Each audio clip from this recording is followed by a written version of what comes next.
Hello students, today we will study about transportation in animals. So what transportation is? Transportation क्या होता है? Transportation can be defined as the movement of any substance from one place to another. हम transportation को कैसे define कर सकते हैं? It is defined as the movement of any substance. किसी भी substance के movement को एक place से दूसरे place पे उसके movement को हम क्या कहते हैं? Transportation. So what is transportation in animals? The movement of water, oxygen or other required minerals that are required for the metabolism is called as transportation. Again I am saying the movement of required minerals like water, carbon dioxide, oxygen, etc. in our body is known as transportation. Water and nutrients required for all metabolic activities should be transported in the body of plants and animals. जो waters and minerals हमारी body में सभी metabolic activities के लिए जिनकी requirement होती है वो transport होना बहुत ज़रूरी है. अगर वो एक ही जगह पे रहेंगे तो ये खुद एक common सी बात है. अगर एक ही जगह पे सारे minerals रहेंगे तो हमारी पूरी body में metabolic activities कैसे perform होगी. So उन minerals का हमारी बॉडी में ट्रांसपोर्ट होना बहुत ज़रूरी है. और ये किस प्रोसेस से होता है? By the process of transportation. The waste material और the excretory products should also move to the region of excretion. अब हमारा हर सेल वेस्ट प्रोड्यूस करता है, उस वेस्ट को भी to the point of excretion तक पहुंचना है. अब वो भी कैसे होगा? Through the process of transportation. Transportation in animals take place through circulatory system. अब एनिमल्स में ट्रांसपोर्टेशन कैसे होती है? Through the process of circulatory system which includes blood vessels and heart. अब हम सबको पता है ब्लड क्या है. Blood is a fluid connective tissue consist of a fluid medium called plasma. Blood क्या है? एक फ्लूइड कनेक्टिव टिश्यू है हमारी बॉडी का जो ट्रांसपोर्ट करता है मिनरल्स, वाटर्स, ऑक्सीजन और वेस्ट प्रोडक्ट को from one place to another. और जो ब्लड का फ्लूइड पार्ट है उसको हम क्या कहते हैं? प्लाज्मा. उसके बाद what are the functions of blood? Functions of blood are to transport food, oxygen, carbon dioxide and nitrogenous waste and salt. Blood का क्या फंक्शन है?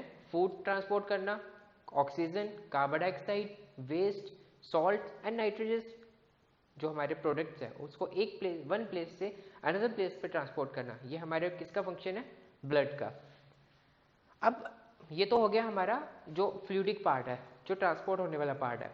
अब इसको ट्रांसपोर्ट करने के लिए हमें एक मीडियम चाहिए. इसको ट्रांसपोर्ट करने के लिए हमें एक पंप चाहिए.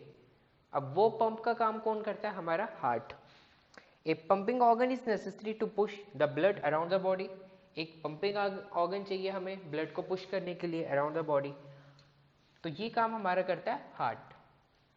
Heart is the muscular pumping organ which push the blood around the body. अब हार्ट क्या है? हार्ट हमारा एक पंपिंग ऑर्गन की तरह काम करता है, एक मस्कुलर पंपिंग ऑर्गन जो हमारे ब्लड को क्या करता है? पुश करता है अराउंड द बॉडी. उसके बाद ये तो हो गया हमारा ब्लड, हार्ट. और हमारा थर्ड था ब्लड वेसल्स. अब ब्लड वेसल्स क्या हो गया? वो ट्यूब्स हम कह सकते हैं या फिर वो पाइपें हम कह सकते हैं इजी लैंग्वेज में, जिसमें ब्लड ट्रेवल करता है, जिसके बीच से ब्लड जाता है, उससे हम क्या कहते हैं? Blood vessels. Tube like structures which carry blood to cells, tissues and organs are called as blood vessels. अब ब्लड वेसल्स क्या होते हैं? जस्ट मैंने अभी कहा वो ट्यूब लाइक स्ट्रक्चर्स जिनमें ब्लड जाता है, जो ब्लड को कैरी करते हैं, उनको हम क्या कहते हैं? Blood vessels. अब हमारे पास दो टाइप के ब्लड वेसल्स आते हैं, आर्टरीज एंड वेन्स. आर्टरीज और वेन्स में क्या डिफरेंस है ये हम पढ़ेंगे बाद में. अब एक और टाइप की जो स्मॉल ब्रांचेस होती हैं हमारी, उसको हम कहते हैं blood capillaries. After reaching the organs, arteries divide into small branches called capillaries. जो हमारी ब्लड कैपिलरीज होती हैं वो क्या होती हैं? जो आर्टरीज की जो बहुत सारी जब डिवीजन हो जाती है उसको हम क्या कहते हैं? Blood capillaries.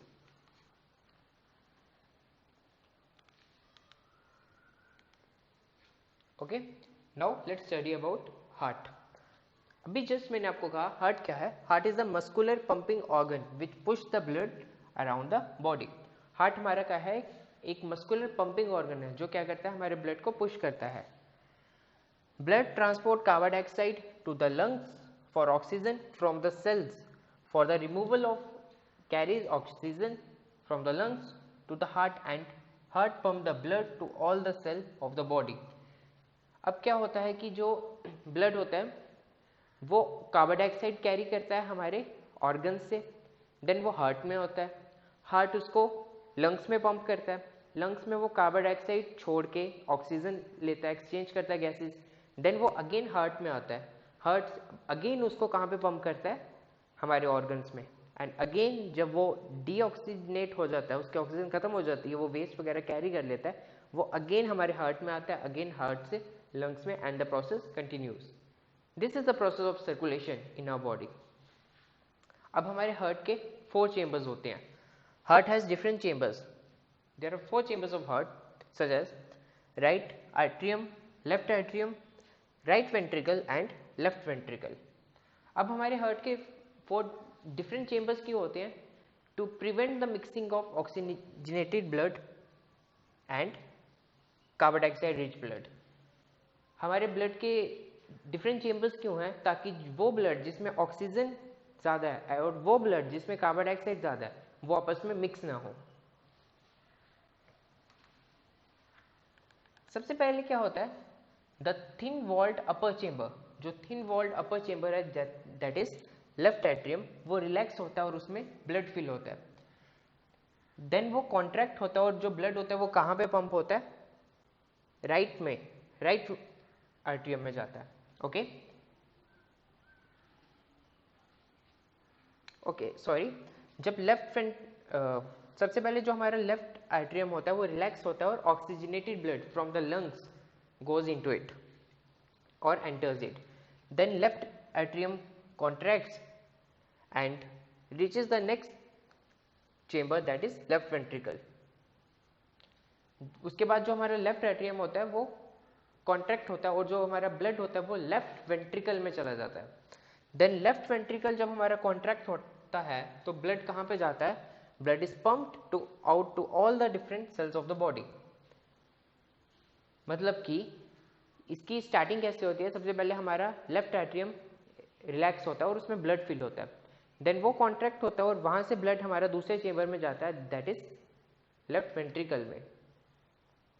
उसके बाद जो हमारा लेफ्ट वेंट्रिकल है वो कॉन्ट्रैक्ट होता है और वहां से हमारा blood different parts of body में जाता है या फिर डिफरेंट सेल्स में जाता है। Deoxygenated blood from the body reaches to right upper chamber that is right atrium when it expands. और इसी तरह जो हमारा राइट एट्रियम है उसमें क्या होता है? डीऑक्सीजनेटेड ब्लड जो डिफरेंट पार्ट्स ऑफ बॉडी से आता है वो हमारा उसमें फिल होता है, देन वो कॉन्ट्रैक्ट होता है तो उससे जो लोअर चेंबर है that is right ventricle, blood उसमें जाता है। और जब राइट वेंट्रिकल हमारा कॉन्ट्रैक्ट होता है वहां से ब्लड कहाँ पे जाता है? हमारे लंग्स में। ओके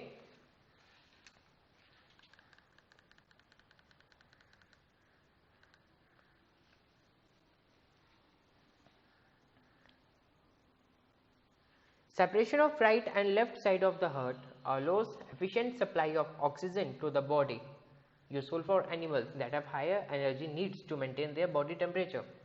अब जो हमारा left and right separation of body है उससे क्या होता है?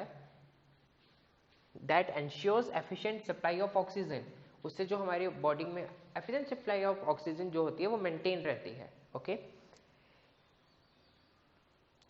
हमारी बॉडी में हम जैसे कि मैंने अभी कहा 4 चेंबर्ड हार्ट है, बट फिश में क्या होता है? 2 चेंबर्ड हार्ट होता है। उसमें क्या होता है? जो ब्लड होता है वो डायरेक्ट ऑर्गन से हार्ट में आता है, हार्ट से ग्रिल्स में जाता है फॉर ऑक्सीजनेशन और गिल्स से सॉरी डायरेक्ट बॉडी पार्ट्स में जाता है। सो उसको हम क्या कहते हैं? Single circulation. बट हमारे केस में क्या हुआ? Blood different parts of body से हमारे हार्ट में आता है, हार्ट से वो लंग्स में जाता है फॉर ऑक्सीजनेशन, लंग से वो अगेन हार्ट में आता है, देन हार्ट से डिफरेंट पार्ट्स ऑफ बॉडी में जाता है, देन अगेन वहां से वापस हार्ट में, एंड द प्रोसेस कंटिन्यूस। सो इस प्रोसेस में ब्लड 2 बार हार्ट में आया तो इसको हम क्या कहते हैं? Double circulation. So that was all about heart. इसके बारे में हम थोड़ा और पढ़ेंगे डिटेल में in the next lesson. Thank you.